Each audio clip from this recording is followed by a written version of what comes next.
আগেকার দিনের কাজের মাসি ভার্সেস এখনকার দিনের কাজের মাসি। আগেকার দিনে বৌদি, আমার সব ঘরগুলো ঝাড় দেওয়া হয়ে গেছে, এবার আমি বাড়ি যাই। ঠিক আছে, যা। বলছি বৌদি, এ মাসের মাইনেটা যদি একটু আগাম দিয়ে দিতে তাহলে একটু ভালো হতো। কেন? পুজোতে সব লাতি নাতনিগুলো আসবে তো ওদেরকে কিছু জামা কাপড় দিতে হবে।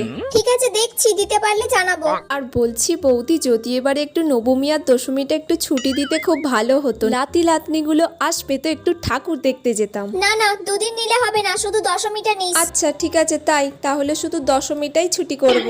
এখনকার দিনে শোনো বৌদি, আজকে মহালয়া হয়ে গেল, আজকের পর থেকে আমি আর কাজে আসতে পারবো নি বলে দিলুম, ঠিক আছে? লাতি নাতনি আসবে, ওদের সাথে আমাকে ঠাকুর দেখতে হবে। আর বোনাসটা আমাকে দিয়ে দিও। আমি যখন বিকালে কাজে আসবো আজকে, তখনই আমাকে বোনাসটা দিয়ে দিও। আমি তো মাসে 4,000 টাকা নেই, তাহলে আমার 2,000 টাকা বোনাস লাগবে। ঠিক আছে। সেই একাদশী অবধি আসবো না তাহলে, কারণ দশমীতে আবার বিসর্জন আছে, একটু লাচতে হবে তো।